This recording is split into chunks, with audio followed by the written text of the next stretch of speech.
Nós, mulheres, somos a maioria no Brasil, somos a maioria no SUAS, a maioria no Cadastro Único, a maioria na proteção social do programa Bolsa Família. Boa tarde a todas as pessoas que nos acompanham em mais uma live Diálogos Bolsa Família. Fique ligado no que está acontecendo. Eu me chamo Valéria Medeiros, estou coordenadora geral no Departamento de Condicionalidades da Secretaria Nacional de Renda e Cidadania do Ministério do Desenvolvimento Social. Sou uma mulher morena, tenho cabelos ondulados na altura dos ombros, estou vestindo hoje uma camisa rosa claro com um blazer vermelho. Lembramos a todos da importância de divulgar o link dessa live para que mais pessoas tenham acesso a informações seguras sobre o programa Bolsa Família. Lembramos também que, nessa estratégia de comunicação, nós deixamos sempre disponível um link na descrição dessa live para que você possa participar, colocando seus comentários e suas dúvidas durante a live. E, para começar essa live de hoje, eu gostaria de partilhar com vocês a fala de Simone Albuquerque. Ela fala que é na relação com o sujeito que o sujeito constrói sua identidade, reconhece sua subjetividade e desenvolve suas potencialidades. A política de assistência social precisa reconhecer que a autonomia das mulheres não se constrói só com renda, mas com vínculo, acesso a serviços e reconhecimento de seus direitos. Garantir proteção social às mulheres é também garantir que elas possam viver relações livres de violência, exclusão e silenciamento. Não basta garantir acesso a benefícios, é preciso construir estratégias e metodologias que enfrentem as desigualdades vividas no cotidiano das pessoas. E é por isso que, mais uma vez, nós estamos aqui reunidos para dialogar com a gestão do programa Bolsa Família, para dialogar com cada pessoa que acompanha essa live, para promover juntos uma política pública com mais qualidade. E, na tarde de hoje, nós vamos conversar com a Carla Mota, que é coordenadora de apoio técnico no DEOP, Departamento de Operações do Bolsa Família, que vai estar trazendo para a gente a apresentação da cartilha do IGD. Vamos conversar também com Luciana Coutinho, coordenadora geral de gestão de benefícios, que vai trazer para a gente aspectos relevantes da gestão de benefícios e da folha de pagamentos do Bolsa Família em março de 2026. E vamos conversar também com Itanamara Guedes, diretora de condicionalidades, que vai conversar com a gente sobre a proteção social do benefício às mulheres. Mais uma vez, a sua participação é muito importante. Então, se surgir alguma dúvida ou se quiser comentar algo sobre essa live, utilize o link que está disponível na descrição dessa live. Carla, passando a palavra para você.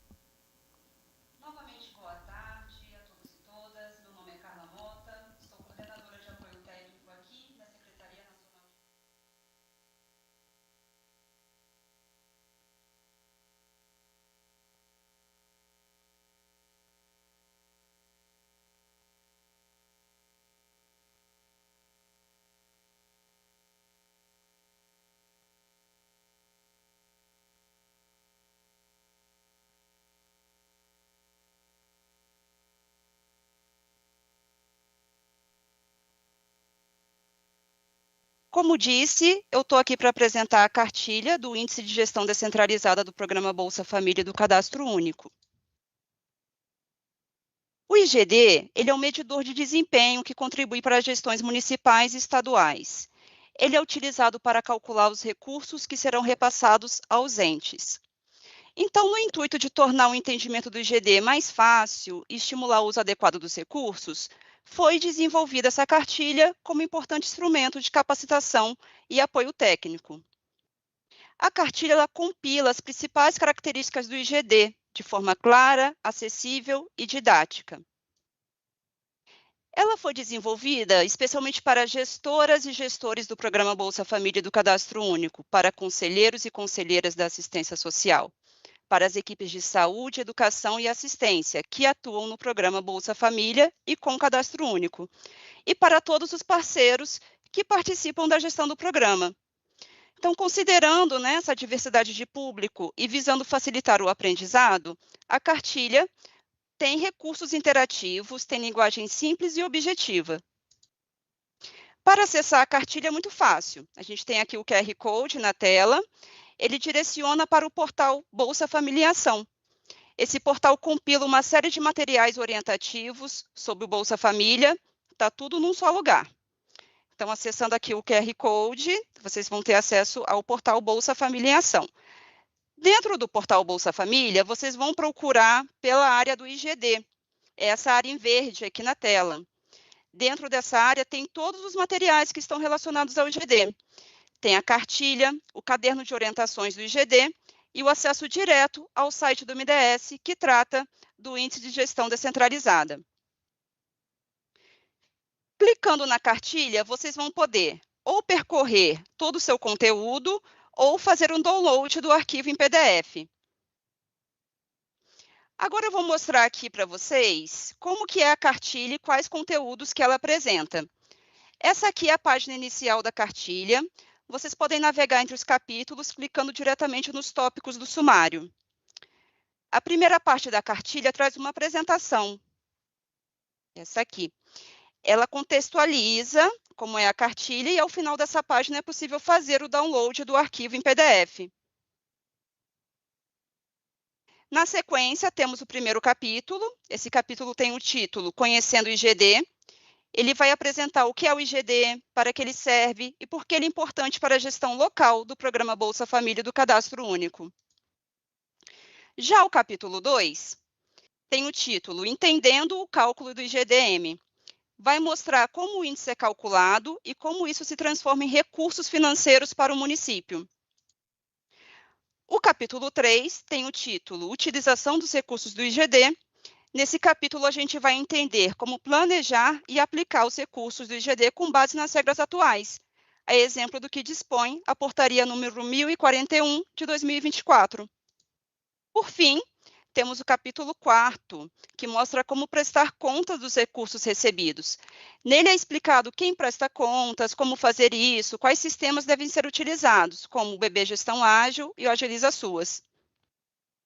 Ao final dos capítulos, nós temos um questionário, um quiz. Esse quiz tem 10 questões, elas não são muito complexas, mas elas trazem, sim, um nível de desafio para a gente testar e fixar todo o conhecimento adquirido.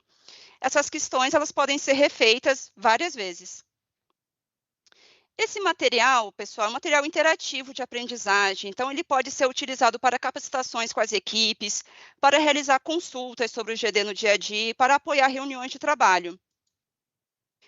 Agora, nessas próximas 2 telas, eu vou mostrar um pouquinho sobre a interatividade, né? Alguns recursos de interatividade. Por exemplo, nessa tela aqui, a gente tem um conteúdo do capítulo 2. Então, clicando em cada um desses fatores que compõem o IGD, vai abrir uma tela auxiliar que vai detalhar o que é esse fator e como que ele compõe o cálculo. Esses botões pretos que estão circulados fazem parte da interface intuitiva para acesso rápido a cada fator do IGD. Já essa outra tela, ela traz o conteúdo do capítulo 3. Ela mostra as 14 finalidades para uso do recurso do IGD. É o artigo 11 da Portaria 1041 de 2024. Clicando em cada um desses números, vai abrir também uma tela auxiliar explicando em detalhes cada uma dessas finalidades. A cartilha está recheada de exemplos práticos e orientações claras para o cotidiano da gestão. Agora, a gente chegando aqui quase ao fim da nossa apresentação, eu tenho uma recomendação importante. Caso alguém ainda não conheça ou ainda não baixou o caderno de orientações do IGD, está aqui o QR Code, para que vocês possam conhecer e baixar esse material. O caderno do IGD, ele traz, né, o conteúdo da cartilha de forma muito mais completa. Então, a gente recomenda que vocês tenham ambos os materiais em mãos, tanto o caderno do IGD como a cartilha. Esse material ele foi feito com muito carinho, né, com muito esmero, então a gente pede que vocês acessem, utilizem, divulguem, compartilhem para as equipes e parceiros, porque aprender o que é e como usar adequadamente o IGD, com certeza vai gerar, né, mais impacto na vida das famílias que utilizam o Bolsa Família. Muito obrigada.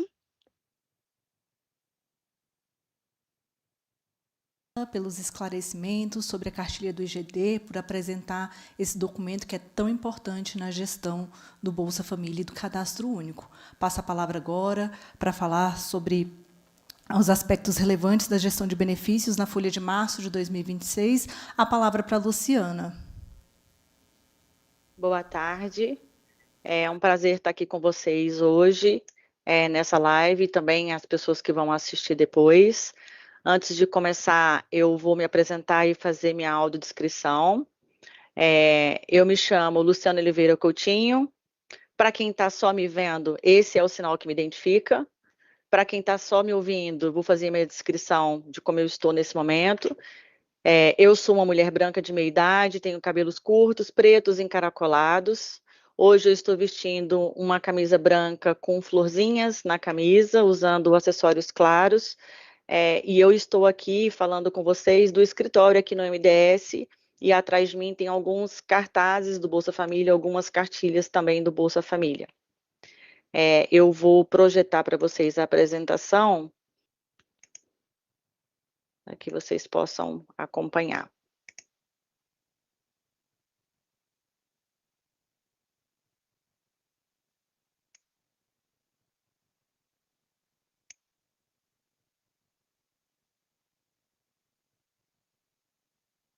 Pois bem, o objetivo da gente hoje é conversar um pouco sobre como é que vai ser a folha do programa Bolsa Família, folha de pagamentos no mês de março, né?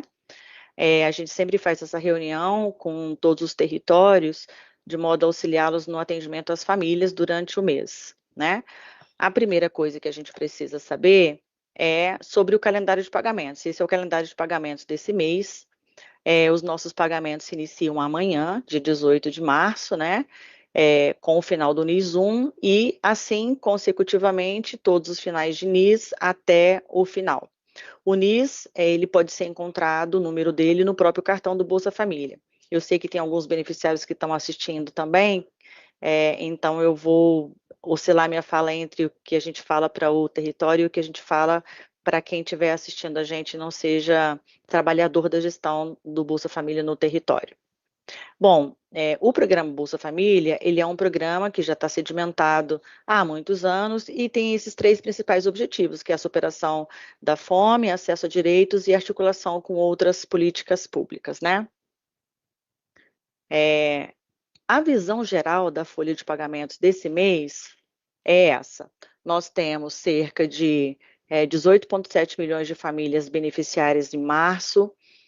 Isso significa 48,8 milhões de pessoas sendo atendidas pelo programa Bolsa Família, uma transferência de renda no total mensal de 12,7 bilhões de reais, e o valor do benefício médio esse mês está em R$ 683,75. Bom, quais são as principais ações de gestão de benefícios que estão previstas para março? O que são ações de gestão de benefícios para começar? Seria importante a gente entender como que a folha do programa, em que pilares ele é construída.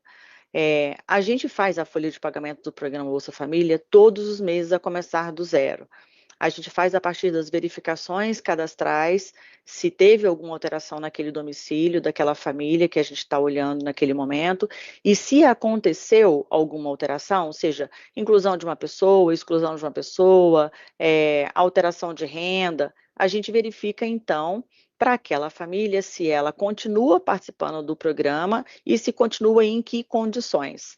Algumas famílias podem ter os seus benefícios aumentados a partir das alterações que foram feitas no cadastro no mês anterior, algumas podem ter os seus benefícios diminuídos, algumas famílias podem até deixar o programa de alguma forma. Eu vou passar por esses pontos todos, né? Por que a gente faz isso? A gente faz isso todos os meses para garantir a equidade, garantir que a gente está pagando os benefícios, de fato, para as famílias que estão sendo identificadas no cadastro único, segundo as suas rendas e suas características, né? A gente faz esse monitoramento da folha de pagamentos, e esse monitoramento, inclusive, é comunicado para os territórios a partir de diversas maneiras diferentes. Esse mês, a começar pela inclusão. No mês de março, a gente teve a inclusão de 151 mil novas famílias, então elas passam a receber o benefício a partir desse mês. Nós também tivemos a saída de famílias que superaram a pobreza, tanto de famílias que já completaram 24 meses na regra de proteção, eu vou passar sobre a regra de proteção e especificar o que ela é no detalhe, como de famílias que tiveram uma melhoria mais significativa ainda de renda e passaram do limite máximo de atendimento no programa, ou seja, a renda dessa família passou de R$ 706 por pessoa. Então, essa família saiu do programa, foi desligada do programa. Nós temos também como pontos de destaque da gestão de benefícios nesse mês a revisão cadastral de 2026, que começou no mês passado. Esse mês, nós ainda estamos em processo de convocação das famílias e estamos em processo de mobilização dos públicos 1, 2, 4 e 5, segundo o calendário operacional da qualificação deste ano, né? Bom, a começar pela inclusão, então. Nós tivemos a inclusão de 151 mil novas famílias. Essas famílias, a partir do início do mês, já começaram a ser notificadas que entraram no programa. Os cartões dessas famílias já estão sendo produzidos e eles vão começar a ser distribuídos para o endereço indicado no cadastro único dessas famílias, né? E os municípios podem ver quais são essas famílias. Se tiverem famílias dentro do seu território que estão entre esse grupo de 151 mil que tiveram concessões esse mês, conseguem localizar, acessar a listagem dessas famílias através do módulo de relatórios dentro do CBEC Arquivos, um relatório de famílias selecionadas. As principais ações de gestão de benefícios, elas são cancelamento, suspensão e bloqueio. O cancelamento é a ação que interrompe o pagamento da família e desliga ela do programa. Ela sai do atendimento do programa e passa a não mais receber os benefícios. A suspensão é uma outra modalidade de ação de gestão de benefícios, mas ela é aplicada exclusivamente pela Senarc, exclusivamente também para o caso do não cumprimento de condicionalidades, e nesse caso os efeitos a gente impede temporariamente a geração de parcelas de pagamento. Então, as famílias que estão em processo de suspensão, não são geradas parcelas de pagamentos para ela. Já no bloqueio, que é uma interrupção temporária também, é diferente um pouco da suspensão. O bloqueio ele alcança uma série de outras ações de gestão de benefícios que são possíveis, né, para o bloqueio, e a gente gera a parcela de pagamentos, mas essa parcela fica bloqueada e a família não tem acesso a essa parcela até que a solução que ocasionou o bloqueio seja solucionada. Nesse mês, as principais ações de gestão de benefícios, de administração de benefícios que a gente teve são principalmente um grupo grande de famílias que estão sendo atendidas pelo programa migram para a regra de proteção, significa que elas continuam participando do programa, mas numa situação especial, eu vou passar no detalhe isso um pouco mais à frente. A gente teve um grupo de bloqueios de benefícios, principalmente de famílias que tiveram pendências e informações no cadastro único, indicando o falecimento da pessoa da família, ou que estivessem com o CPF em situação de irregular na Receita Federal, ou famílias, por exemplo, que não cumpriram as condicionalidades do programa. Esses são os 3 principais motivos desse mês. Tem outros motivos menores, mas os principais motivos que geraram os maiores bloqueios a nível nacional foram esses. E no caso do cancelamento, os 2 principais motivos de cancelamento desse mês ocorreram por um aumento da renda da família que foi cancelada para acima do limite permitido pelo programa, que são aqueles 706 que eu falei um pouquinho atrás, e também famílias que estavam já em processo de regra de proteção há 2 anos e que esses 2 anos passaram agora e essas famílias saíram desse período, né? O que acontece quando a renda da família aumenta por alguma razão e isso reflete no cadastro único, né? No caso dessas famílias que entraram em regra de proteção, lá atrás, há 2 anos atrás, aconteceu o quê? Ela teve um aumento de renda lá atrás, esse aumento de renda tirou ela do patamar de entrada do programa, que é R$ 208 per capita, mas ela não ultrapassou o limite máximo para continuar sendo atendida pelo programa. Ela ficou nessa faixa entre 218 e o limite máximo que era estabelecido. Durante esse período, a família continua recebendo seus benefícios por até 24 meses, que era a regra de quando essas famílias entraram lá atrás, e elas recebem 50% dos valores, né? Dos valores que elas recebiam antes. Elas podem ficar por até 24 meses, segundo a regra que tinha estabelecida lá atrás no momento em que elas entraram. O que aconteceu agora foram que esses 24 meses, esses 2 anos, já se passaram e essas famílias ficaram atendidas pelo programa durante esse período, recebendo 50% dos valores. Esse mês elas tiveram seus valores, os seus benefícios cancelados, porque elas ultrapassaram esse limite máximo de regra de proteção. Nós também tivemos uma inclusão massiva de beneficiários no mercado formal de trabalho, são famílias que estão com as suas carteiras assinadas, isso resultou na superação da pobreza dessas famílias, algumas delas nem entraram na regra de proteção, passaram direto para os cancelamentos, o que significa que a renda que elas alcançaram foi bem superior ao que é permitido para a regra de proteção, então estão com rendas melhores, né? Nós tivemos também indicadores de que as rendas dos trabalhos das famílias que recebem Bolsa Família aumentaram em média 7,1% nesse ano. Estudos indicam que para esse público específico subiu 10,7%, que significa 50% a mais do que o crescimento da renda registrada para as outras famílias, para os 10% mais ricos do país, né? Então, a gente tem um indicador aqui de que as famílias do Bolsa Família estão superando, estão conseguindo renda, superando o patamar de pobreza estabelecido para o atendimento no Bolsa, de maneira, inclusive, mais acentuada do que outros grupos de renda que também estão tendo aumentos de renda no país. O que é a regra de proteção? Que eu já citei ela umas 2 vezes aqui. A regra de proteção é uma medida do governo federal para dar continuidade de proteção social para essas famílias. Significa o seguinte: o limite da renda per capita de uma família para ela ser pré-elegível ao programa Bolsa Família, para ela entrar e ser atendida no programa, é R$ 208 per capita, né? No entanto, quando ela já está sendo atendida pelo programa, ela sair do limite de renda per capita de 208 não implica no desligamento imediato dela. Ela pode ter uma variação da renda até o limite de R$ 706, em que ela superou aqueles R$ 208 per capita que era necessário para ela ser atendida pelo programa, mas ela ainda não superou os 706 que a gente estabeleceu como limite máximo. Então, o que acontece com essa família? Ela entra num processo que a gente chama de regra de proteção. A regra de proteção foi criada para que, mesmo famílias que tenham tido melhora nas suas rendas, significativas, mas não o suficiente para não serem mais atendidas pelo programa, elas continuem participando do programa por um tempo determinado. Isso define, o que define o tempo é a origem da renda dessa família, e durante esse período ela recebe 50% do valor que ela recebia antes de entrar em regra de proteção.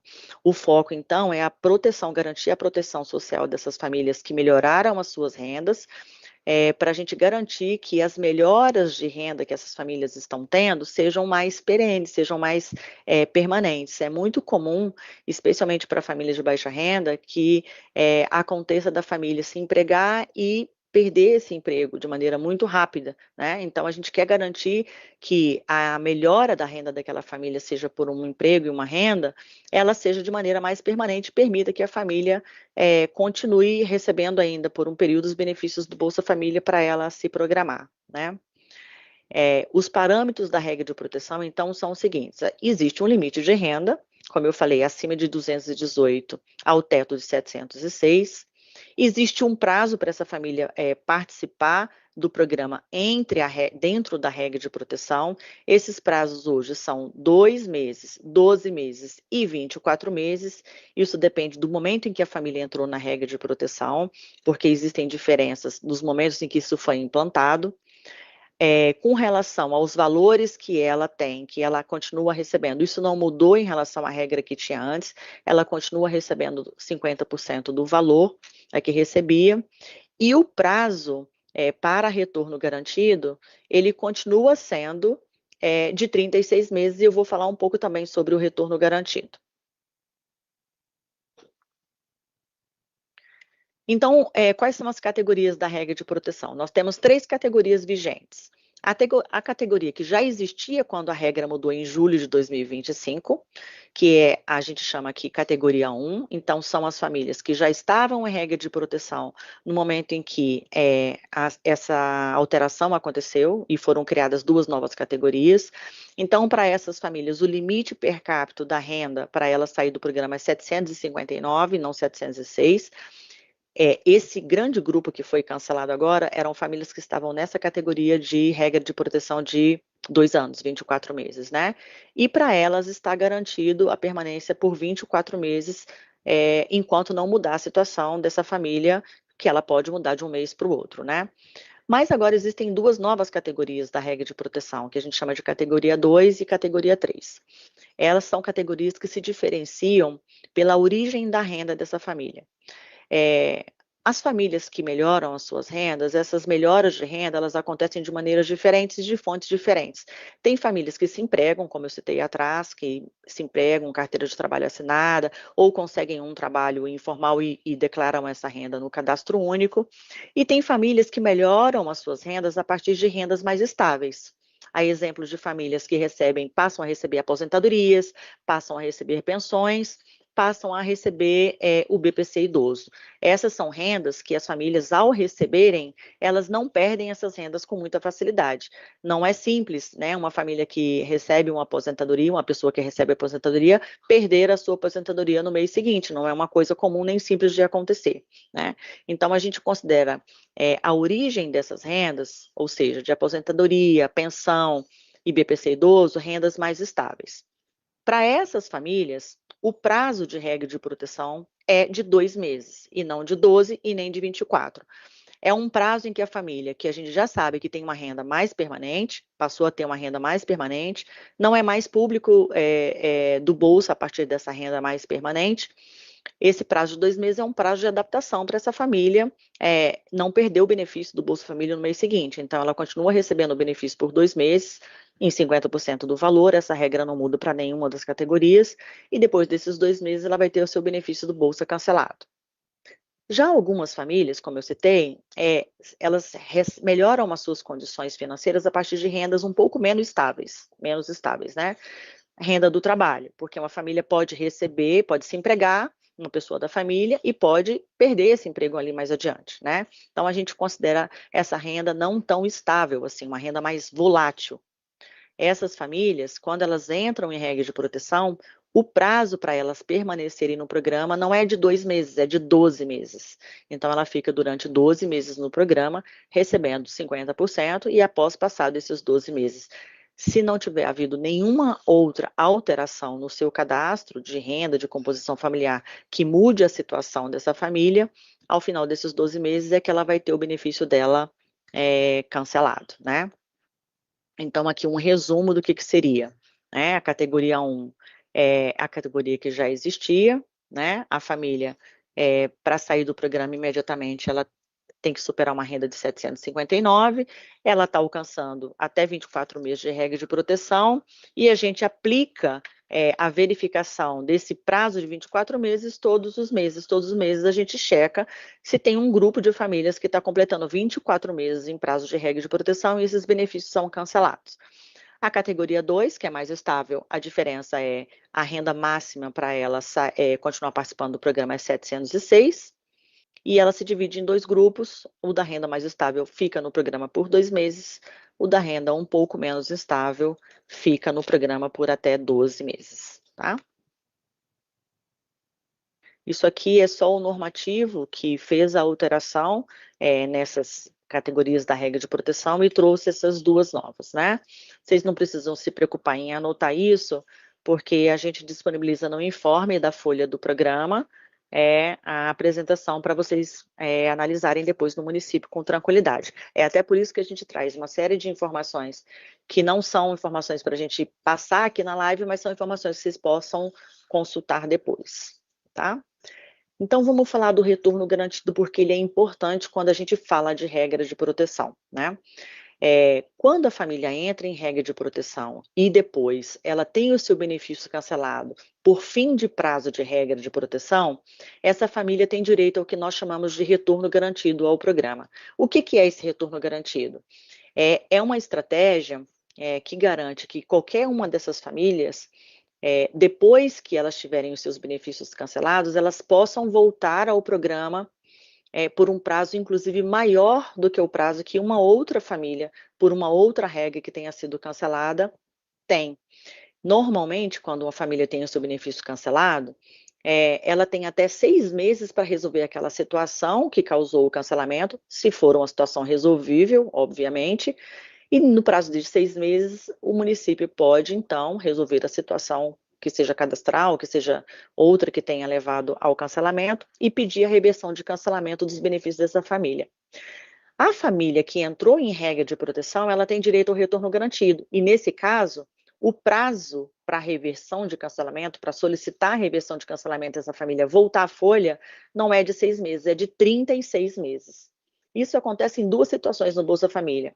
Nessa, que eu estou relatando aqui para vocês, que é quando a família passa por uma regra de proteção e tem o seu benefício cancelado por fim de prazo de regra de proteção, mas o retorno garantido, ele também é para famílias que pediram o seu desligamento voluntário.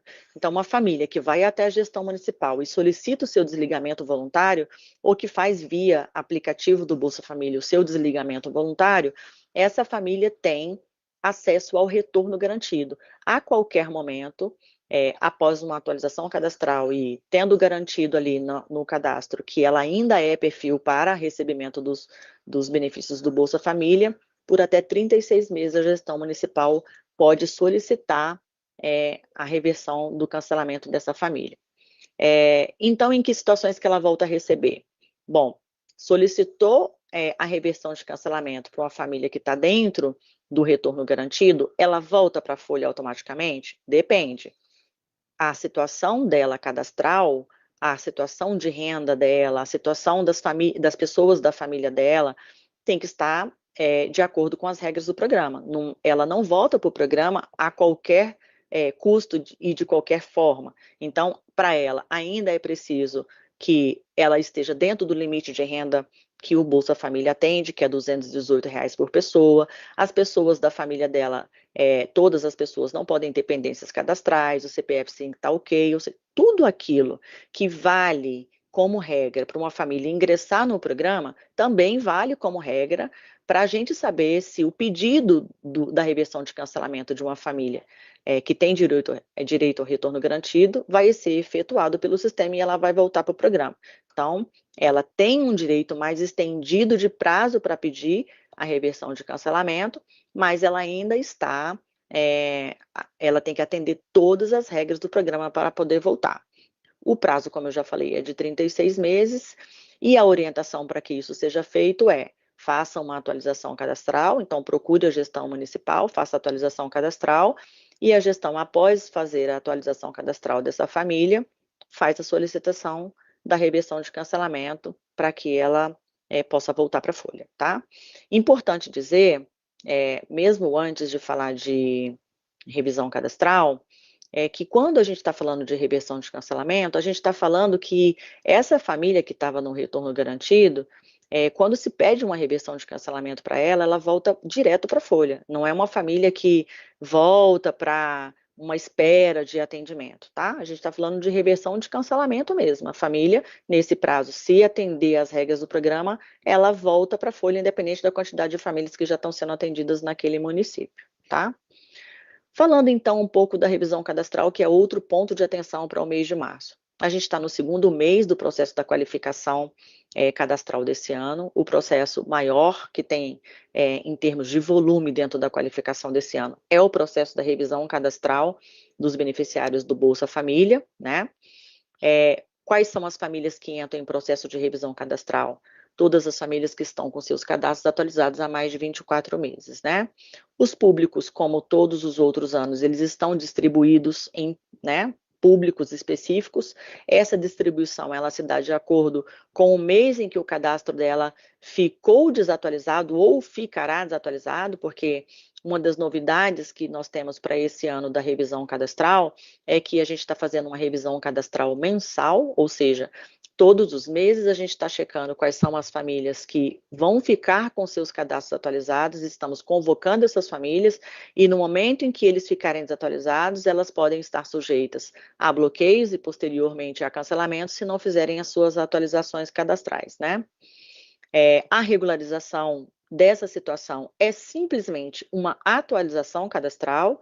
As famílias que estão no processo de revisão cadastral, a única pendência que nós encontramos para essas famílias é uma pendência de data de atualização cadastral. Então, os cadastros precisam ser atualizados, precisa procurar a gestão para atualizar o cadastro, com exceção das famílias unipessoais. Nós sabemos que nós tivemos uma alteração legal, uma lei, a Lei 15.077 alterou a lei do Programa Bolsa Família, e essa lei obriga que famílias unipessoais tenham as suas entrevistas realizadas no domicílio onde elas moram. Então, isso é um ponto de atenção também. Como eu já disse, a gente já está convocando essas famílias para fazer a atualização cadastral, e famílias que não atualizarem o seu cadastral conforme o calendário específico, que é esse calendário que vocês encontram lá no processo da instrução normativa que fala da qualificação, podem ter os seus benefícios bloqueados e até cancelados, se não fizerem a atualização cadastral, né? Essa é uma das telas que a gente coloca para vocês guardarem, para vocês consultarem depois. É um que mostra detalhadamente o que é bloqueio, suspensão e cancelamento e quais são as suas repercussões, né? E falando um pouquinho do processo de comunicação que foi feita para esse mês, os principais processos foram, as principais famílias que foram comunicadas esse mês pelo Bolsa Família foram as que ingressaram no programa, as que entraram em regra de proteção, as que tiveram cancelamento por fim de prazo de regra de proteção, todas as famílias que tiveram não cumprimento de condicionalidades, algumas delas receberam avisos, outras que receberam bloqueios, suspensões e cancelamentos, estão recebendo mensagens acerca dessas situações, né, dos seus bloqueios, suspensões e cancelamentos. Outro processo grande de comunicação é o da revisão cadastral, que a gente está convocando, e também uma comunicação de cancelamento de famílias que tiveram a renda alterada automaticamente pelo CNIS e tiveram seus benefícios cancelados, né? Era o que a gente tinha para dizer hoje sobre a folha, que vai começar agora amanhã a ser pago. Eu vou passar a palavra para a nossa colega Itanamara, que vai falar com vocês sobre condicionalidades, e mais adiante nós vamos responder, como a Valéria falou no início, algumas dúvidas que vocês estão colocando. Muito obrigada, espero que vocês tenham um bom trabalho esse mês. Obrigada, Luciana, por trazer esclarecimentos sobre a folha de pagamento do Bolsa Família, por trazer esclarecimentos sobre as regras que tantas vezes são questionadas aqui pelos nossos gestores e pelos nossos beneficiários. Lembramos mais uma vez que tem um link na descrição dessa live, onde você pode estar colocando suas dúvidas e questionamentos, que serão respondidas ao final da live. E também é muito importante que você divulgue o link dessa live para que outras pessoas possam ter acesso à informação segura sobre o programa. São informações, como vimos até agora, tão importantes, tão necessárias na gestão, e quanto mais pessoas tiverem acesso, melhor fica o nosso trabalho no dia a dia. Vou passar agora a palavra para a Itanamara, que vai falar sobre proteção social do Bolsa Família às mulheres.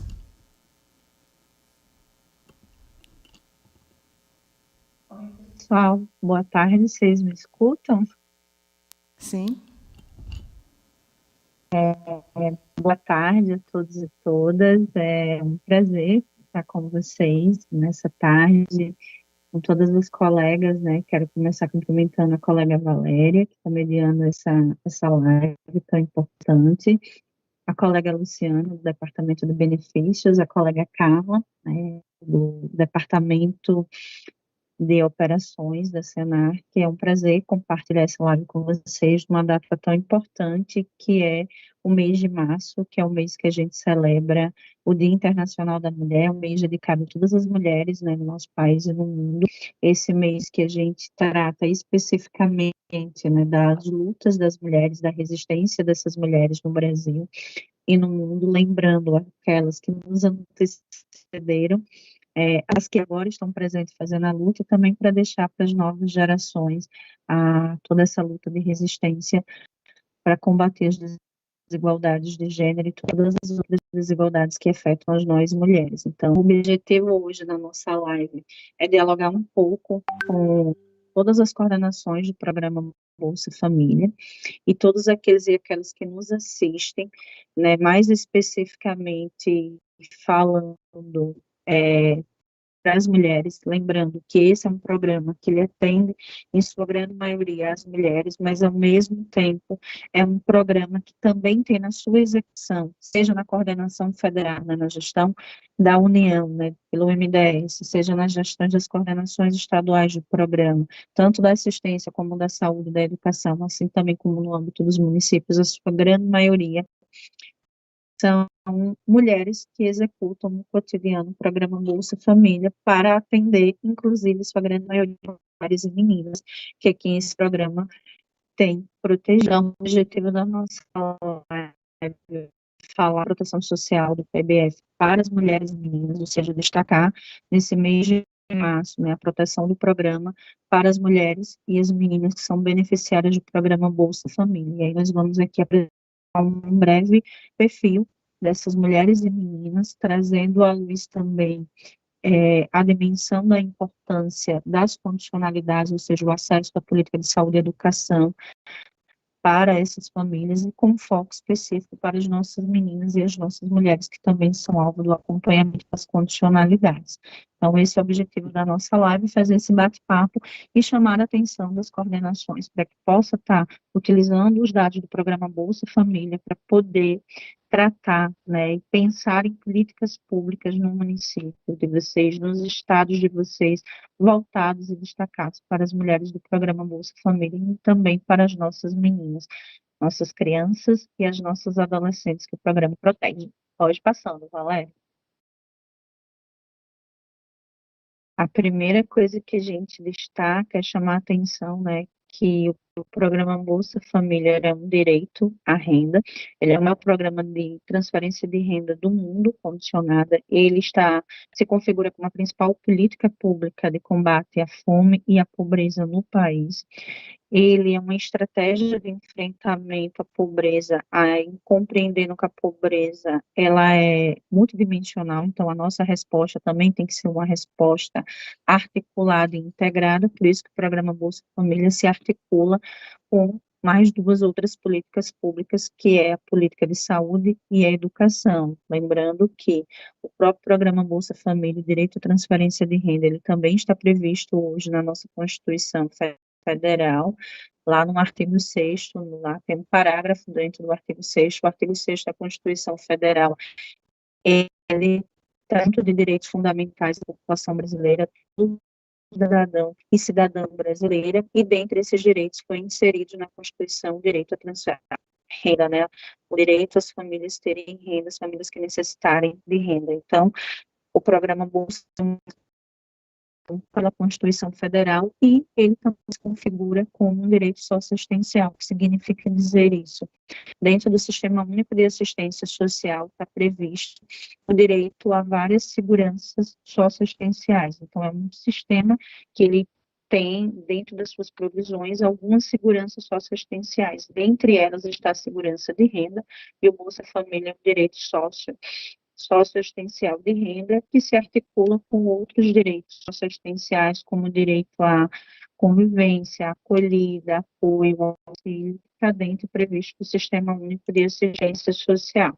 E, lógico, se articulando aí com a política de saúde e educação. Então, o Sistema Único de Assistência Social, ele tanto apoia o programa Bolsa Família por ele ser um direito socioassistencial de renda, tanto no que diz respeito à execução com o cadastro único, esse diálogo direto do Bolsa Família com o cadastro, assim como dentro das condicionalidades, a perspectiva que está prevista do trabalho social com família para aquelas famílias que estejam em descumprimento de alguma condicionalidade. Então, o programa, ele promove, né, o acesso à saúde e à educação, mas também os demais serviços socioassistencial que está dentro da rede do Sistema Único de Assistência Social e Educação, Valéria.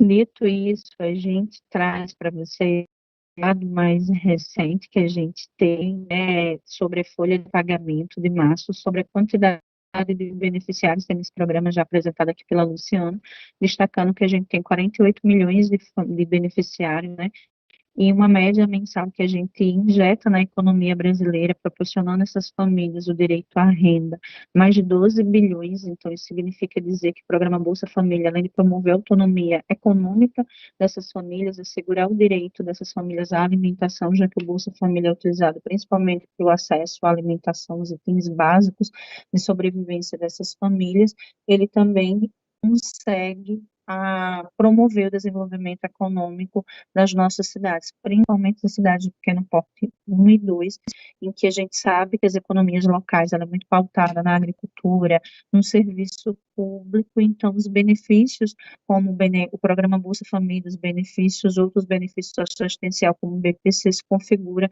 um grande incremento nas economias locais para fazer desenvolver a economia local e o comércio local. Então, a gente tem aí 12 bilhões que é investido mensalmente no programa e uma média de mais de R$180 por mês para essas famílias. Lembrando sempre, né, que a é composto por esses e dentre os benefícios aqueles que nos compete ao Departamento de Condicionalidades, que são o que a gente chama dos benefícios variáveis que estão relacionados ao público da criança e do adolescente que frequenta a escola, então tem lá assegurado R$100, R$150 ou R$50, ou no caso das gestantes e nutris também R$50. Então, essa composição para incentivar ainda mais o acesso dessas famílias ao serviço de saúde e educação. Pode passar. A gente agora vai falar um pouco desse perfil dessas meninas e mulheres dentro do programa. Pode ir passando, Valéria. Os dados, né, mais recentes que a gente fez um comparativo, né, destacando quem são o público feminino dentro do programa Bolsa Família. Ele corresponde a 58,73% desse público, o que equivale, né, mais ou menos aí a 29 milhões de mulheres e meninas que estão dentro do programa Bolsa Família. Então, significa dizer que uma parte desse programa ele está voltado, né, para o atender e proteger as mulheres e as meninas do programa Bolsa Família. E também a gente vai aproveitar esse espaço para fazer um recorte aqui sobre o recorte racial. Quem são essas mulheres? Quais são essas mulheres que estão dentro do programa Bolsa Família? E destacando também o papel das mulheres que são responsáveis no nosso programa. Pode passar. Aqui, como eu falei, né, sim, nós temos uma média de quase 29 milhões de mulheres que estão dentro do programa Mulheres e Meninas, é o que representa o público do programa Bolsa Família do sexo feminino, e 20 milhões relacionados ao público do sexo masculino, que equivale a 41,27%. Se a gente parar para refletir como é que está composta a sociedade brasileira, a gente tem mais de 50% da população do Brasil ela é formada majoritariamente por mulheres, então isso não diferencia dentro do programa Bolsa Família, né? A quantidade mais expressiva do público feminino que é acompanhado dentro do programa Bolsa Família, então isso destaca a importância do programa na proteção social às mulheres e às meninas, especialmente também como uma política, né, que perpassa uma política transversal de gênero, ou seja, o programa também tem essa perspectiva de trazer essa transversalidade dentro do programa quando ele faz esse recorte também para a perspectiva de gênero. Pode passar. Aqui são os dados, né, que a gente traz, étnicos, raciais, e aí a gente vai também dialogando, o programa vai dialogando com os perfis que tem na sociedade, né? Na sociedade brasileira, a gente é uma sociedade formada majoritariamente, né, pela população negra, que são pretos e pardos, isso não é diferente dentro do programa, e especificamente falando das nossas mulheres. Então, a gente tem 72%, quase 73%, né, 72,98% são mulheres negras, quando a gente coloca pretas e pardas, a sua grande maioria são mulheres pardas, 19 milhões são mulheres que se consideram mulheres e meninas pardas, depois seguido por mulheres brancas, que dá uma média de 7 milhões aí, que também se declaram brancas, o que equivale a 25% dentro do programa. Pretas, né, aquelas mulheres que se autodeclaram pretas, mas lembrando que quando a gente fala da população negra, está incluído pretos e pardos. Então, tem 2 milhões de mulheres que declaram pretas, então, quando eu somo esses 65 de mulheres pardas e 7% de mulheres pretas, a gente chega a esse total de 72,98%. Não menos importante, mas a gente também faz esse recorte para a questão da equidade, quando a gente traz também a população indígena dentro do programa, que inclusive está dentro dos públicos prioritários para acessar o programa Bolsa Família. A gente tem 380 mil mulheres indígenas que estão dentro do nosso programa, depois a população que se declara amarela e as demais, mas a gente foca muito nessa perspectiva de que o programa ele tem uma proteção às mulheres e às mulheres negras. E isso reflete muito sobre como está estruturada a nossa sociedade. Dentro da pobreza, quando a gente vai estudar a pobreza, entendendo ela como um fenômeno multidimensional, nós vamos entender que marcadores como a questão de gênero, a questão étnico-racial, a questão etária, tudo isso são determinantes para a gente conseguir compreender a pobreza no país, entendendo que a maior parte da população são pobres ou né, no Brasil são mulheres e mulheres negras.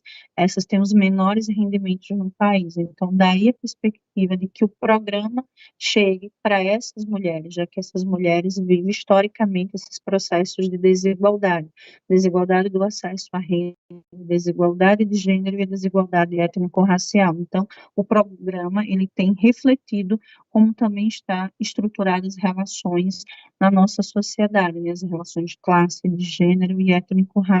Então, esse recorte que a gente traz também demonstra o quanto o programa é uma resposta ao enfrentamento dessa pobreza que afeta especificamente as mulheres no nosso país e as mulheres negras, né?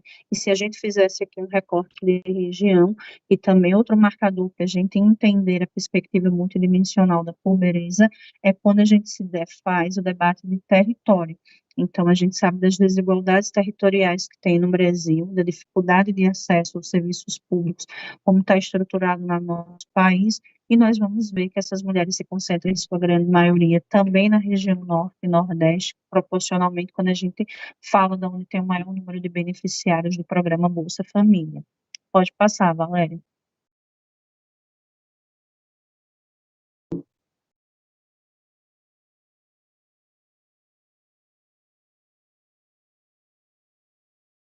Aqui a gente traz o perfil das responsáveis familiares, né? Muito bem explicado anteriormente. Dentro do programa Bolsa Família, você tem um responsável familiar. E dentro dessa perspectiva do responsável familiar, nós temos as nossas mulheres.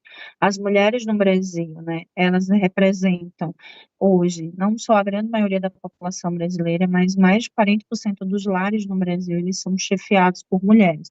E quando a gente traz a perspectiva de quem são os responsáveis familiares dentro do programa Bolsa Família, nós vamos ver que dos 18, quase 19 milhões de famílias, né, inseridas do programa Bolsa Família, nós temos mais de 80%, né, 84% são chefiadas por mulheres, ou seja, as mulheres são as responsáveis familiares dentro do programa Bolsa Família.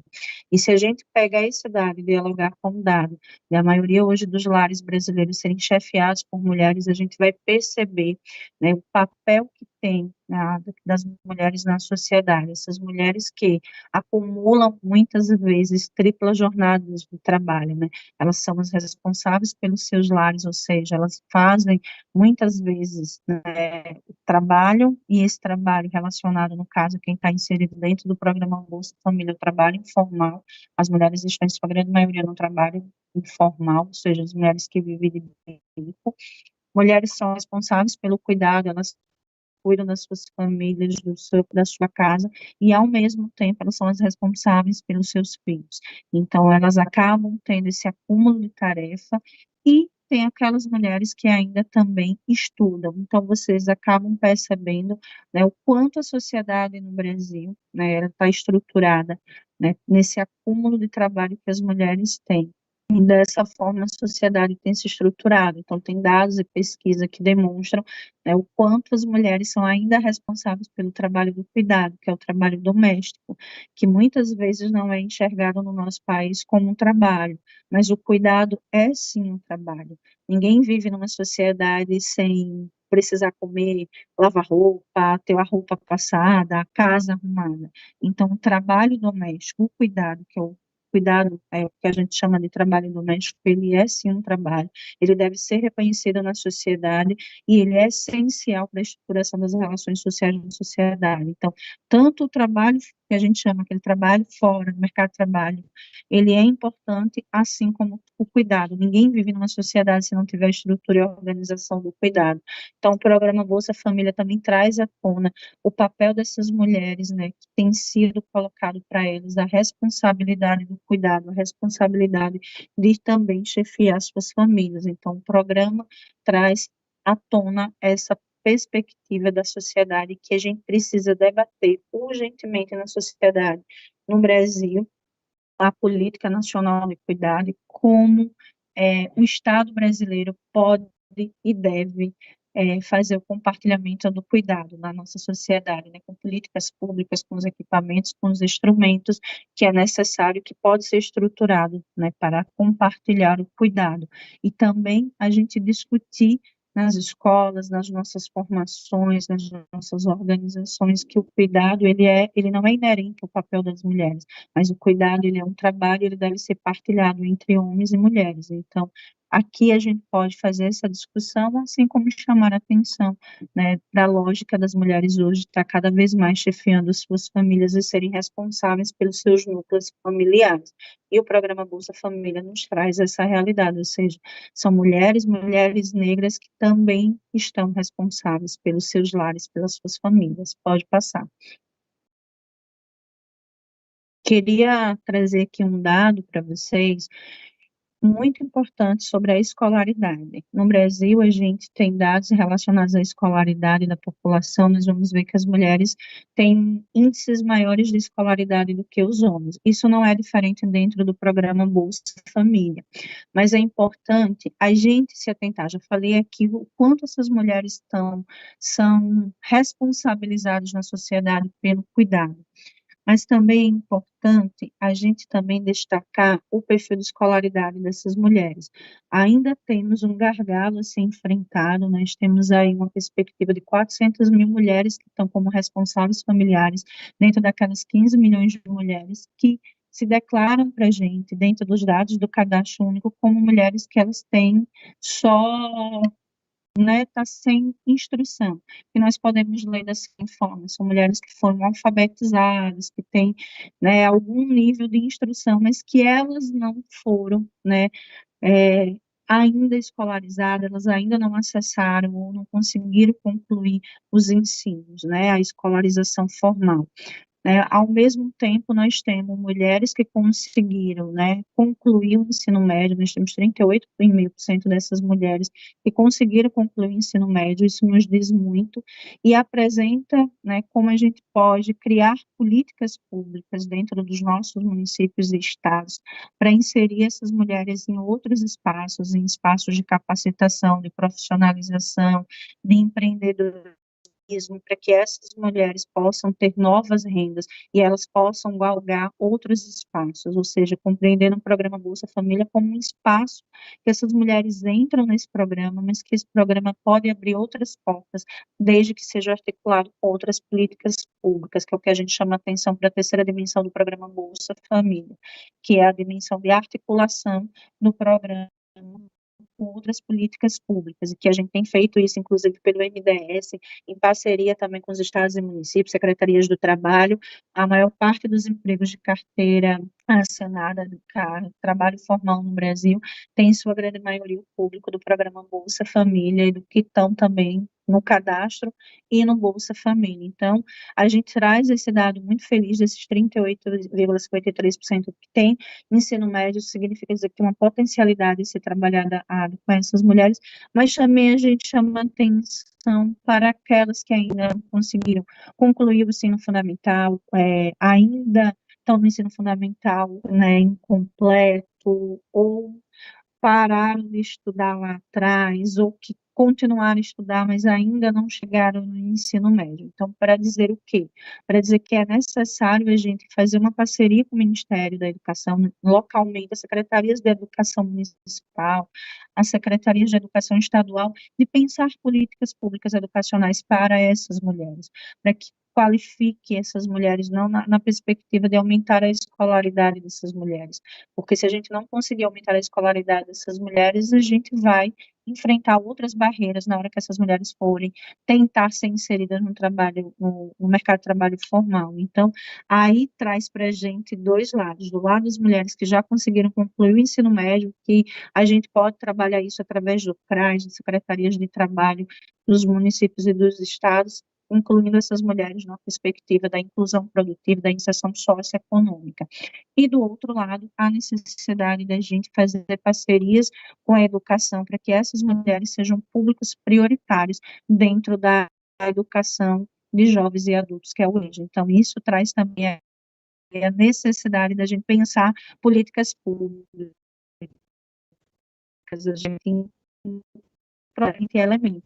Eu chamo a atenção, inclusive, para as coordenadorias, os organismos de políticas para as mulheres, secretarias estaduais de políticas para as mulheres, que a gente também volte os nossos olhares para pensar essas mulheres como uma Bolsa Família, porque as mulheres são as mulheres que estão em maior situação de vulnerabilidade social e que o programa tem chegado como uma proteção social a essas mulheres, mas que um conjunto de outras políticas públicas tem que também chegarem para essas mulheres, e que elas têm que estar no planejamento e na prioridade das administrações. Na hora de fazer um planejamento, pensar a partir do público que está no cadastro e no público que está no programa Bolsa Família. Pode passar, Valéria.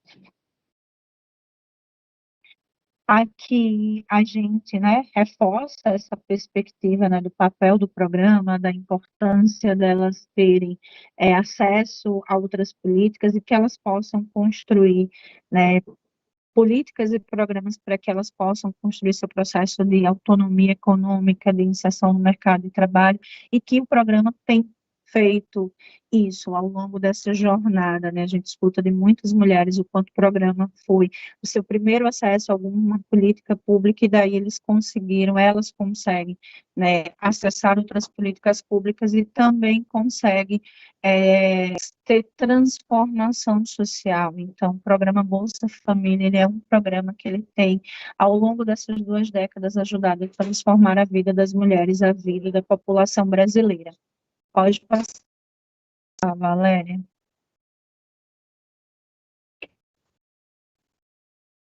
Passar. Eu queria, só para finalizar com vocês, pode passar, Valéria, pode ir para a próxima. Finalizar com vocês, destacando as condicionalidades do programa Bolsa Família, seja da educação, seja da saúde, e trazendo também um pouco do olhar das nossas meninas. Eu estou falando das responsáveis familiares, agora eu vou falar um pouco das nossas meninas, e encerro falando do acompanhamento da condicionalidade da saúde das mulheres. Sobre as nossas, dentro da educação, a gente tem um público que a gente acompanha, que vai de 4 até completar 18 anos, 4 a 17 anos aí, para acessar a educação brasileira. E desse público, a gente destaca que nós temos 8 milhões e meio de meninas e adolescentes programa, e sendo acompanhadas pela educação, tendo acesso à educação, cursando, né, entrando na escola, tendo esse acesso, mas também tendo um acompanhamento, que para a gente a condicionalidade da educação significa dizer o acesso e a permanência na educação. E aí a gente traz o dado de que este público, essas meninas e essas adolescentes, elas têm um índice maior, né, de frequência escolar. Então, a gente também destaca isso na condicionalidade da educação. Pode passar para a próxima, Valéria. E aí a gente traz, né, aqui de forma mais detalhada para vocês verem, né, de 4 a 5 anos nós temos 1.200.000 meninas, 1.300.000 meninas, né, e que dessas teve mais de 84% acompanhados. Depois de 6 a 15 anos, nós tivemos 5.700.000 meninas, né, meninas e aí adolescentes ou pré-adolescentes, também acompanhada numa taxa de 91,36% de acompanhamento, ou seja, aquelas meninas e adolescentes estão frequentando as escolas, que estão ali fazendo seus estudos, ou seja, o programa Bolsa proporcionar proteção às nossas meninas, para que elas tenham um futuro, para que elas possam, ou as famílias possam um ciclo intergeracional da pobreza. Então, o programa tem essa perspectiva, e a gente está aqui fazendo um recorte das nossas meninas. E as nossas adolescentes de 16 a 17 anos, aí, destacando que nós temos 1.400.000 meninas e uma taxa de acompanhamento de frequência escolar, educacional, de quase 86%. São isso diz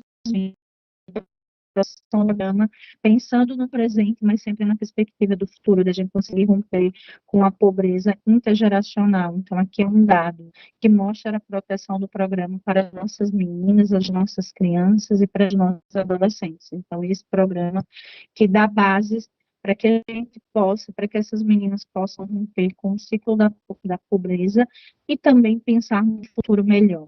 Pode passar para o próximo, Valéria. Aqui a gente detalha para vocês perceberem, né, a questão da equidade dos grupos e nacionais, chamando sempre atenção para a questão étnico-racial.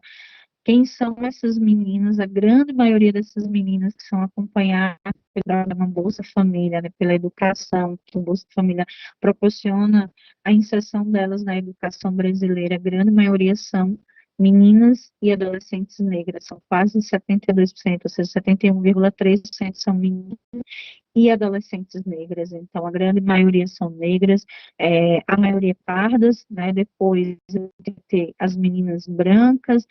Quero chamar a atenção aqui que a gente tem 125.000 meninas e adolescentes dentro também para da proteção desse programa para os nossos meninos e adolescentes indígenas, sempre levando em consideração que a educação brasileira ela é regida por um conjunto de legislação que, inclusive, assegura à população indígena, aos povos originários, uma educação contextualizada de acordo com sua cultura, de acordo com as diretrizes que estão previstas na legislação educacional, protegendo, né, a população indígena, os povos originários. Então, isso é muito importante também destacar. Quando a gente fala do acesso das nossas meninas à educação, a gente está falando a essa educação que respeita, né, as particularidades da população indígena. Pode passar, Valéria.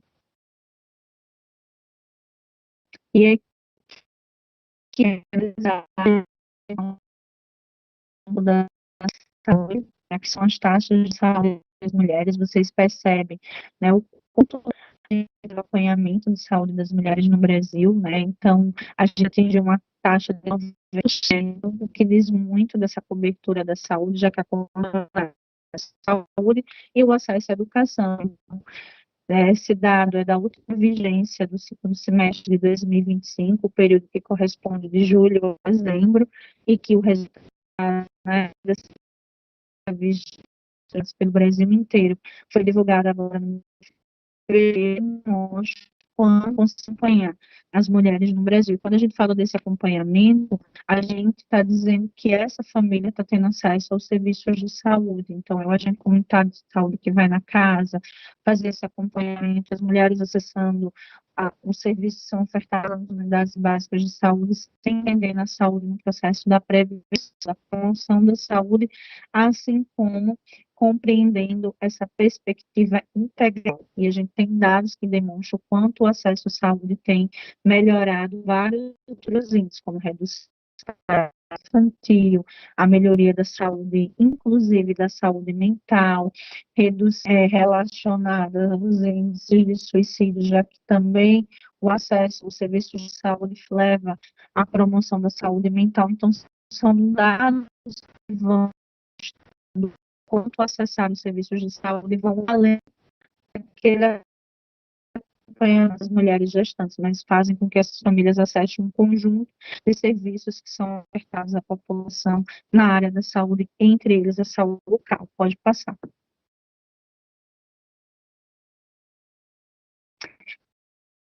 Os dados que a gente coloca das nossas crianças, né? Quero aqui também destacar das nossas crianças, dizer que a gente teve um público, né, de 5 milhões de crianças, né, de 8 milhões de crianças, perdão, dessas nós tivemos uma média de 5 milhões 240 mil que foram acompanhados, é uma taxa de 62,56% de acompanhamento, significa dizer que nossas crianças foram pesadas, que elas tiveram solo todo, tiveram verificados pela saúde e também foram vacinadas.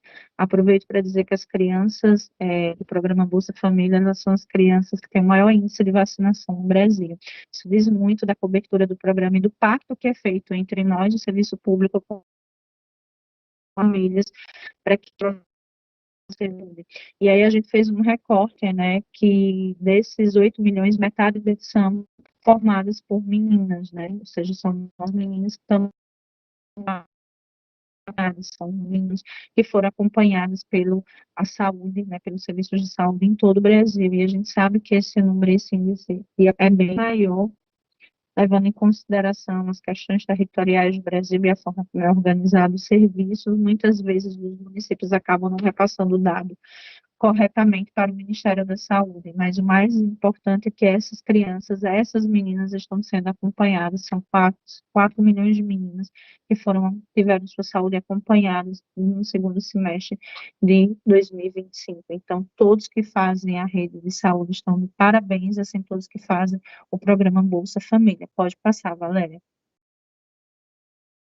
Aqui a gente faz, né, um pouco do detalhamento, né, novamente chamando a atenção, né, que a maioria são mulheres e mulheres negras que fazem esse acompanhamento da saúde, que acessam os serviços da saúde, e aí chamando novamente a atenção, né, do quanto é importante a gente destacar o marcador étnico-racial na nossa sociedade. A gente vive uma sociedade marcada pela desigualdade social, a desigualdade de gênero e a desigualdade racial.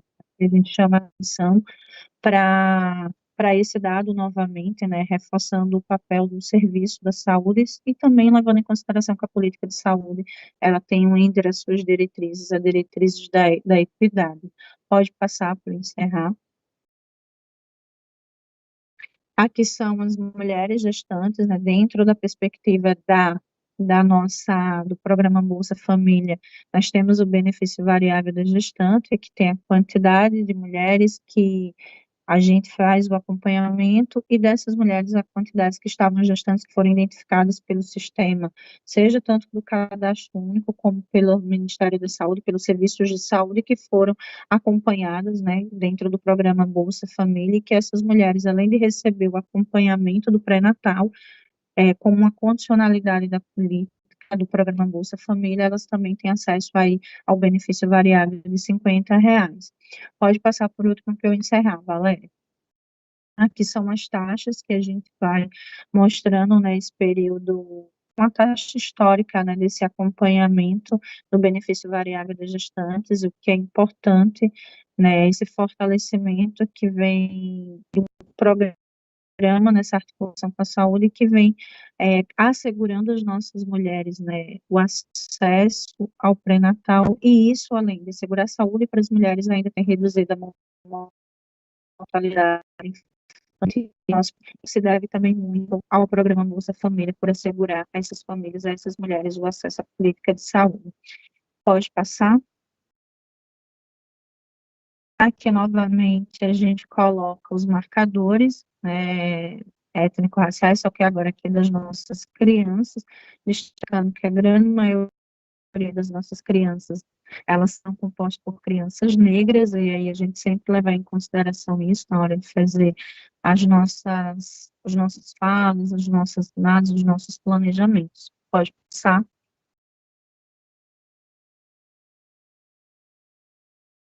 E, não menos importante, vou encerrar com esse slide, Valéria, o trabalho social com família. O programa, como eu falei no início, né, o Bolsa Família, ele é um direito socioassistencial, ele é um programa do SUS, assegurado lá no Sistema Único de Assistência Social, dentro do SUS, como um direito socioassistencial de renda, e dentro da política de assistência social, a gente tem um diálogo direto com o cadastro único, mas temos também um diálogo direto com o PAIF e PAEF, que é através das equipes do PAIF e do PAEF que fazem um trabalho social com famílias. Seja as famílias que estão em descumprimento de condicionalidades, aquelas famílias que naquele mês, naquele bimestre que a gente faz o acompanhamento, não conseguiu cumprir a condicionalidade, seja também a importância de inserir essas famílias nos demais serviços socioassistenciais, até porque o programa, as famílias que estão dentro do programa Bolsa Família são famílias que são prioritariamente acompanhadas pela política de assistência social, como a gente diz, que devem ser referenciadas pela assistência social no território. Então, o programa Bolsa Família, ele articula saúde, assistência e educação, e assegura proteção social às nossas mulheres. Então, quero reforçar esse papel do programa, né, de proteção às mulheres e às meninas no Brasil, e mais uma vez agradecer, né, a todas as mulheres, né, que compõem as coordenações do programa Bolsa Família, que compõem as equipes técnicas da saúde, da assistência e da educação, que executam esse programa na ponta, assegurando às famílias o acesso ao benefício, mas também o acesso aos direitos de saúde, educação e assistência social e a articulação que essas famílias vão ter cada vez mais autonomia, especialmente nossas mulheres, nesse mês de março, que é o mês dedicado às mulheres. Muito obrigada. Obrigada, Itanamara, por trazer a importância do programa Bolsa Família na vida de cada mulher beneficiária, na vida de cada responsável familiar, principalmente nesse mês de março, que é um mês que marca as lutas das mulheres. Vou passar a palavra agora para a Luciana, para que ela possa estar respondendo as perguntas que foram feitas no decorrer dessa live. Mas antes de passar a palavra para a Luciana, eu gostaria de lembrar que o link ainda está aberto, então se você ainda tem alguma dúvida, algum comentário para fazer, aproveite para estar colocando aí sua opinião no link que está na descrição dessa live do Bolsa Família. E lembro também da importância de você divulgar essa live para que outras pessoas tenham acesso a informações seguras sobre o programa, possam estar aí tirando também as suas dúvidas sobre o programa Bolsa Família. Luciana? Vocês me ouvem? Sim. Então, vamos lá. Nós recebemos algumas perguntas aqui. A primeira delas é da Estela Martins, de Candeias, Minas Gerais, e a Estela pergunta o seguinte: uma família que teve o benefício bloqueado por questão de averiguação de inconsistência, ao ter o benefício desbloqueado, consegue receber as parcelas retroativas? Consegue, Estela. Se a parcela estiver dentro do prazo de validade dela, que é de 180 dias, quando você desbloqueia o benefício, as parcelas que estavam lá para a família disponíveis nesse prazo, ela consegue sacar normalmente, tá?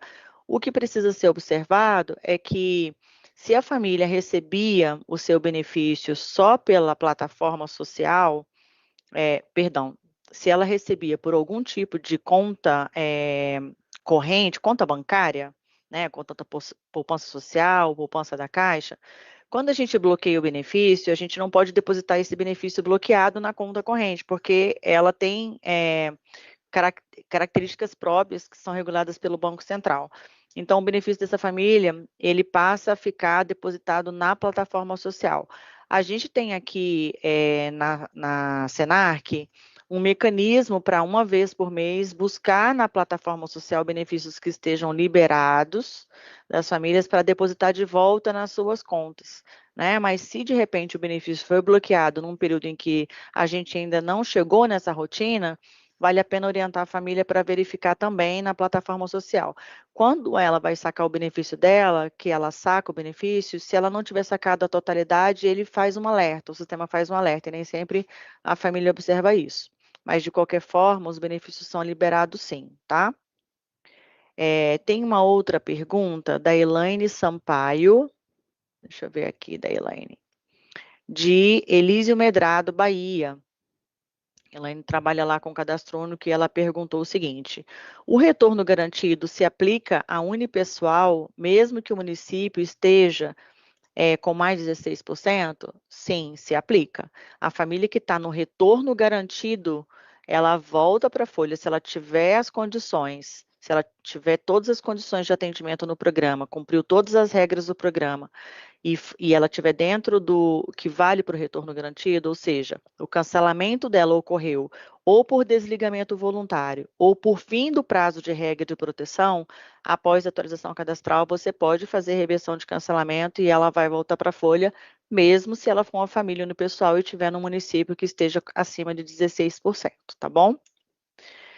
Tem uma outra questão aqui, que na verdade são duas perguntas que a Patrícia fez. A Patrícia Helena, de Pompeia, São Paulo.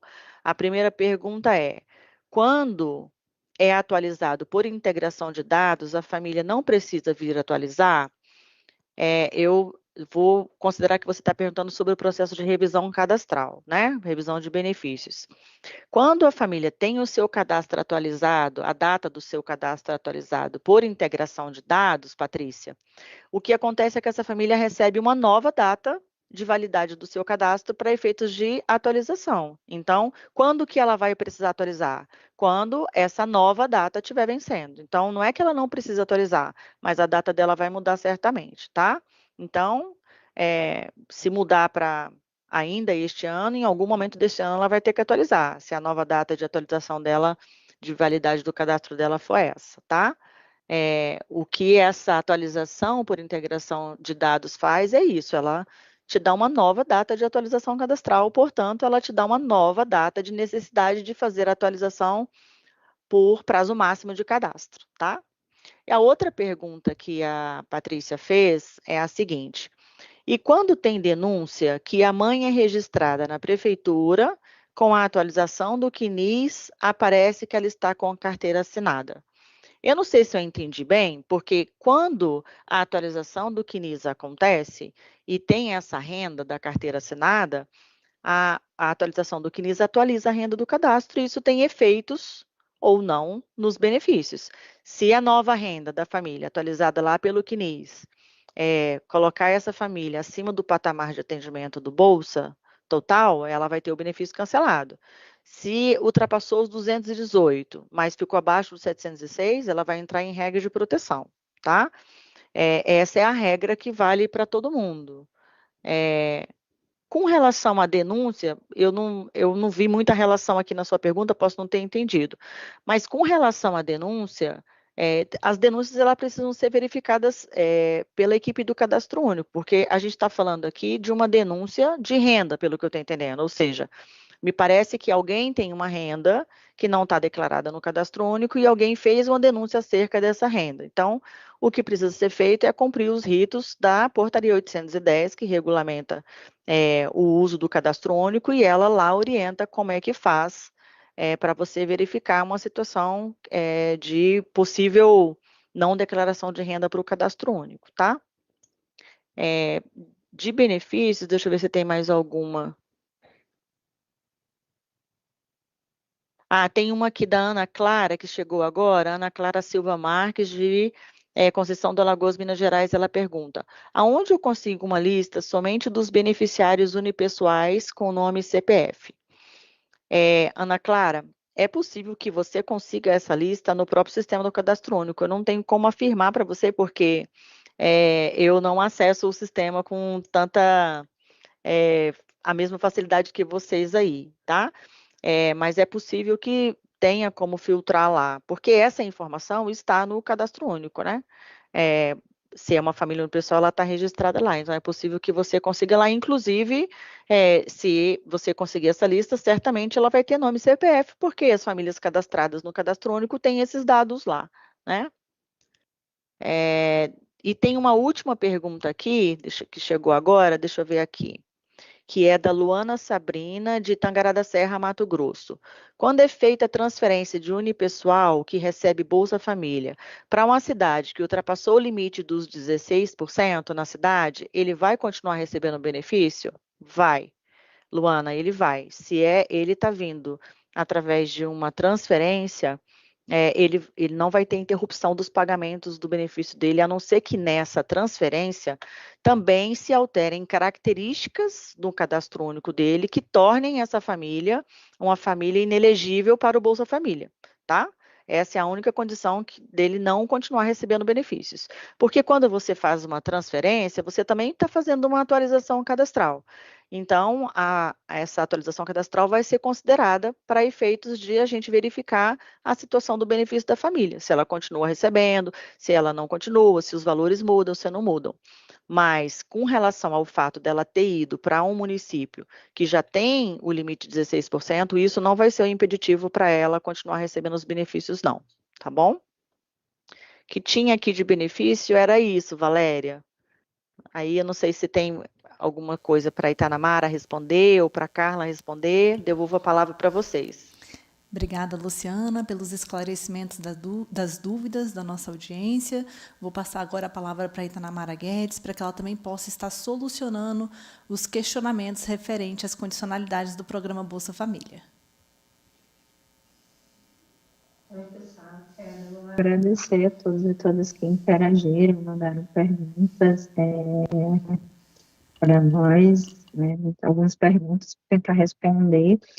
A primeira pergunta, ela vem do Ronaldo, da Bahia, né? Ele traz perguntas para a gente relacionadas ao PSICOM, sobre a capacitação do sistema de condicionalidades. Quero dizer que a gente está, né, organizando aqui pelo DECOM dois momentos de capacitação sobre o sistema de condicionalidades, que é esse sistema que faz o monitoramento das condicionalidades, essa ferramenta tão importante, que serve para o planejamento e avaliação da Bolsa Família, né, para os municípios e estados conseguirem fazer suas ações. A política até então adotada pelo nosso departamento em parceria com os estados sempre foi a gente conseguir capacitar os estados e os estados capacitar os municípios na perspectiva dos estados serem os multiplicadores. Mas nós entendemos, né, as dificuldades que são os estados e as grandes demandas, então nós estamos fazendo um curso básico que será lançado no YouTube, com algumas aulas sobre o SICOM, e o outro é um curso mais elaborado em parceria com a Caixa, que é a escola da Caixa Econômica Federal, para que a gente possa estar ofertando esse curso, a gente está programando o curso com a Caixa para o segundo semestre. Nós estamos em processo de diálogo, formatando, e depois vamos consolidar esse processo com os nossos coordenadores e coordenadoras estaduais do programa Bolsa Família. A outra pergunta que vem para a gente, ela está relacionada à saúde, né, a Dayana, também da Bahia. Ela pergunta aqui para a gente como é a realização e atualização dos mapas, né, os mapas, ela está perguntando aqui dos mapas da saúde, como é que se dá os mapas, como faz para extrair a lista dos beneficiários que não estão cumprindo as condicionalidades. Sobre os mapas que você está se referindo, Dayana, essa é uma pergunta muito comum, é uma dúvida muito comum, né, como é que a gente faz esse público da saúde e da educação. Mas eu vou me ater à saúde, já que sua pergunta está relacionada à saúde. Quero dizer que a gente, a cada início, né, de semestre, né, a saúde e a condicionalidade da saúde, ela é dividida em 2 semestres, o primeiro e o segundo semestre. Então, a gente envia ao Ministério o MDS, a partir dos dados do cadastro único e da folha de pagamento, a gente encaminha ao Ministério da Saúde, que ele encaminha para os estados e municípios a sua lista de famílias a serem acompanhadas pela saúde. Mais cedo, estou aqui num seminário, Seminário Bolsa Família Estado do Amazonas, e a gente estava falando sobre isso, da perspectiva de retroalimentação. Quem alimenta o cadastro único são os municípios, né, que alimenta o cadastro, que preenche o cadastro, que gera o público do programa Bolsa Família. E, por sua vez, é esse público que a gente envia de volta depois para os estados e municípios poderem, especialmente para os municípios poderem fazer o acompanhamento. Então, essa lista é enviada por a gente.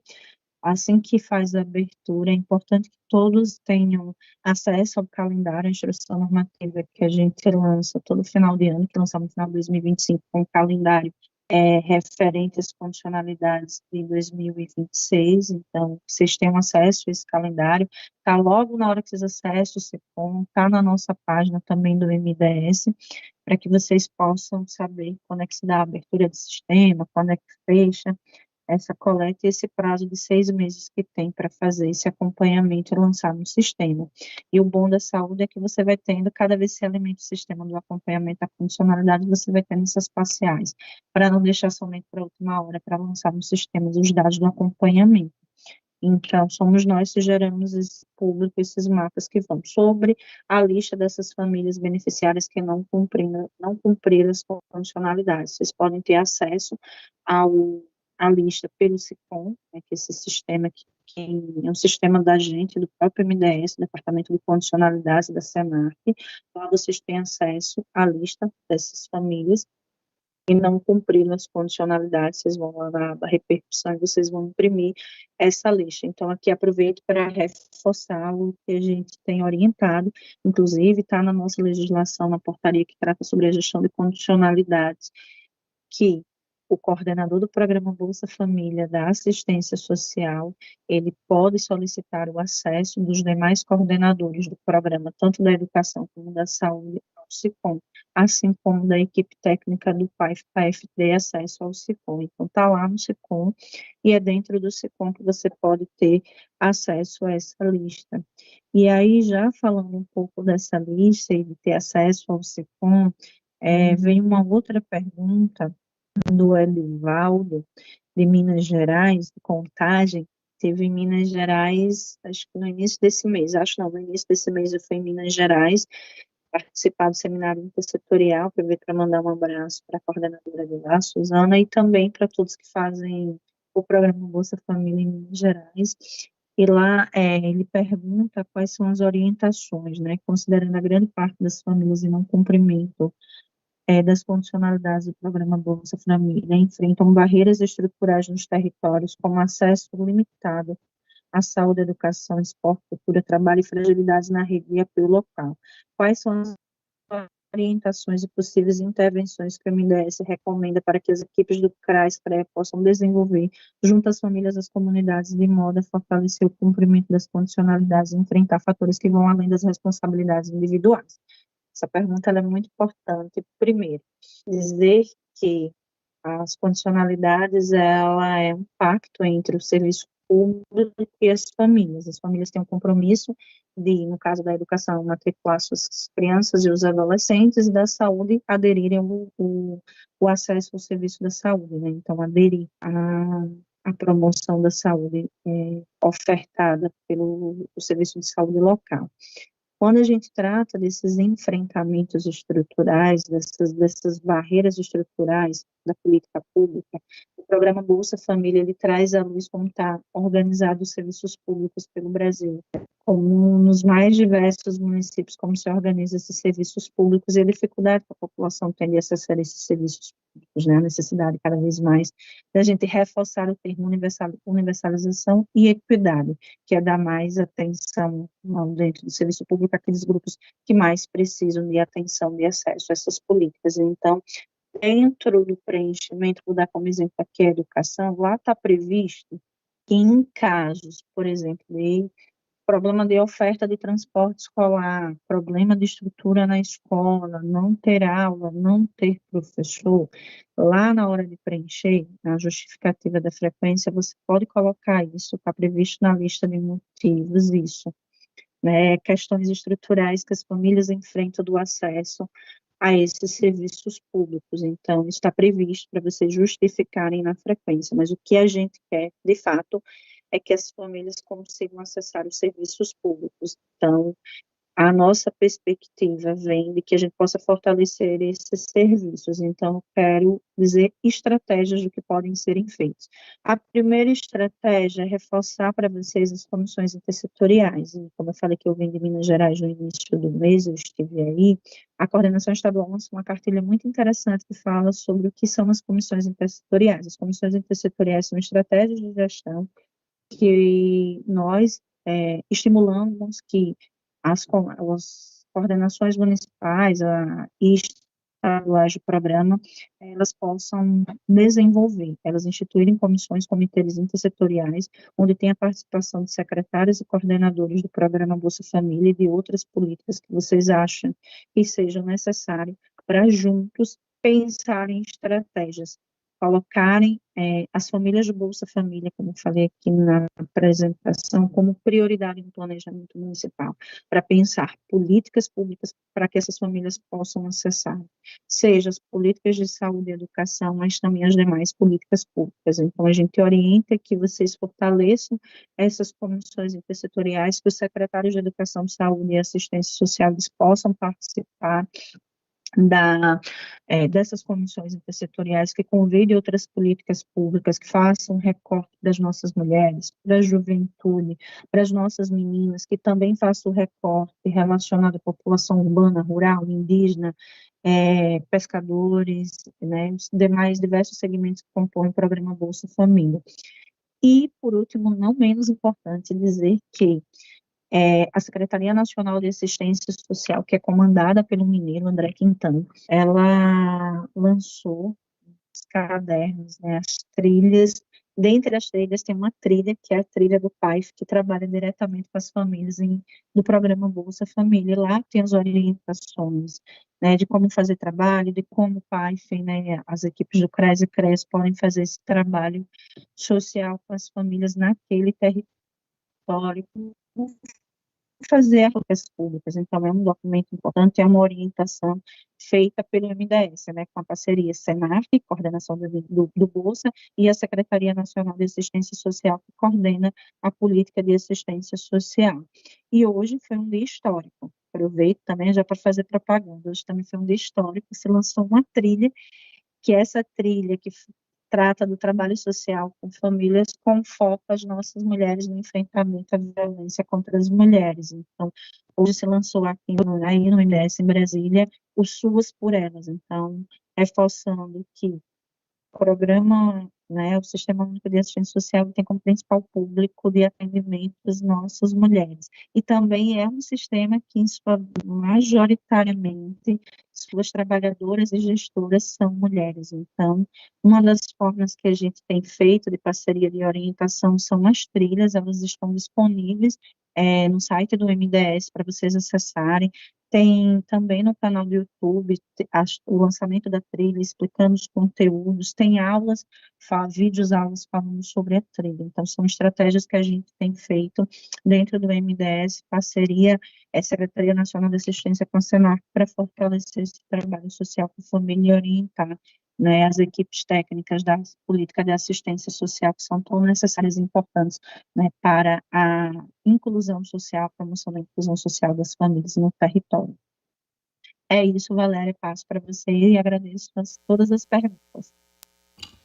Obrigada, Tanamara. Trouxe até aqui para mostrar a trilha 3, que ela acabou de mencionar, então, que foi lançada hoje pela manhã, está disponível no YouTube, aqueles que quiserem acompanhar o lançamento da trilha. Vou devolver rapidamente a palavra para a Luciana, que pediu para trazer novos questionamentos. Luciana? Oi, gente. Eu voltei para responder mais uma pergunta que eu achei importante, mas também para dar um recado para vocês. Eu vou dar o recado antes e responder a pergunta depois. O recado é o seguinte, se você é um trabalhador do SUAS com acesso ao CBEC e ainda não fez a capacitação do CBEC, você precisa fazer. Você tem que procurar o gestor do Bolsa Família na sua cidade para buscar fazer essa capacitação. Para os gestores, lembrar que nós estamos com turmas disponíveis. Se você tem trabalhadores no seu município que têm acesso ao CBEC, seja do SUAS ou seja da sua própria equipe, que não se capacitou ainda, procura o seu coordenador estadual para indicar que você precisa de vagas para capacitação, tá bom? A pergunta é uma pergunta, ela é mais de cadastro único, mas como ela tem um efeito bastante grande nos benefícios esse ano, por causa da revisão cadastral, eu achei bom responder para tirar a dúvida de vocês. A pergunta é da norma e ela pede, na verdade, que eu explique melhor a atualização por integração de dados, né? Que foi uma pergunta que eu respondi sobre isso lá em cima. A atualização por integração de dados é uma novidade que existe no Cadastro Único desde dezembro de 2025. Para entender o detalhamento dela, é bom que vocês leiam o informe Cadastro Único número 80, que é de 18 de dezembro. Mas o que ela é a integração de dados? A integração de dados, ela é o seguinte, o Cadastro Único, a partir de dezembro de 2025, ele passa a permitir a atualização do dado da última atualização cadastral por integração de alguns dados. Por dados que sejam integrados do CNIS e por dados que indiquem exclusão da pessoa por motivo de óbito. Então, se a família for atualizada com dados do CNIS ou atualizado por óbito, essa data de atualização também vai refletir na nova data de atualização do Cadastro Único. E aí, quais são os efeitos disso? Bom, a data de atualização, a última, vai ser modificada para essa data da integração dos dados. Então, a data limite para uma nova atualização, ela vai ser recalculada automaticamente. Foi isso que eu respondi na pergunta anterior. E o campo cadastral lá, dentro do Cadastro Único, vai ser ajustado para atualizado por integração de dados.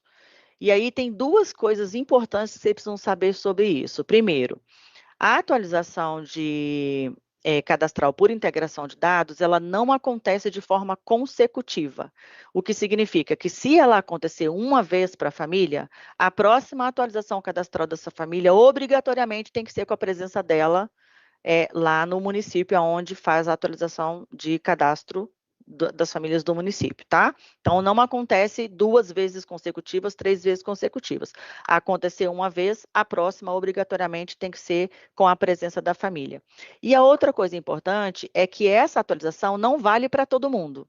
Por exemplo, ela não vale para famílias unipessoais. Uma família unipessoal nunca vai ter a sua data de atualização cadastral atualizada por integração de dados. Por quê?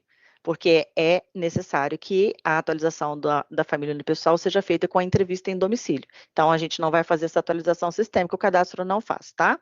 E uma outra coisa é que essa atualização também não vale para famílias que tenham pendências, famílias que estão com pendência de CPF, com pendências de óbito, com CPF cancelado. Ou seja, se a família tiver algum problema cadastral, alguma pendência cadastral, ou se ela está em pendência de averiguação cadastral, que é diferente de revisão cadastral, a averiguação, ela indica que a gente encontrou aquela família numa outra base de dados com uma informação diferente daquela que a gente está vendo no Cadastro Único, e é por isso que ela entrou em averiguação.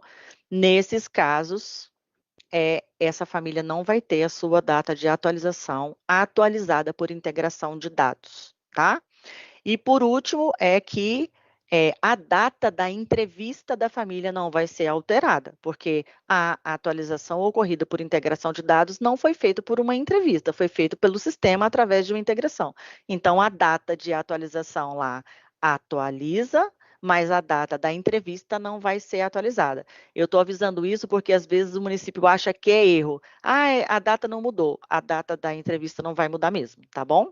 Então, esse era o recado que eu tinha. Espero ter esclarecido um pouco mais sobre a atualização de dados, por integração de dados, mas, por favor, não deixem de levar essas dúvidas, se vocês tiverem, para a SAGCAD, para o Cadastro Único, né? A secretaria que cuida do Cadastro Único, e também ler lá o informe número 80 do Cadastro Único, que traz esclarecimentos completos sobre essa informação, que ela é bastante relevante para os trabalhos desse ano. Muito obrigada, Valéria. Obrigada, Luciana. Agradeço, então, a todas as pessoas que participaram dessa live até o final, que nos acompanharam e contribuíram também com seus questionamentos e com seus comentários. Agradeço aí a participação da Carla, da Luciana e da Itanamara, que trouxeram conteúdos hoje tão importantes para a nossa live, a toda a equipe de apoio que nos auxilia aqui para que essa live seja realizada. Gostaria de dizer que o processo de construção de uma política pública de qualidade acontece a cada passo dado, e o próximo passo pode ser o seu. Obrigada a todos e uma boa tarde. Até a próxima live.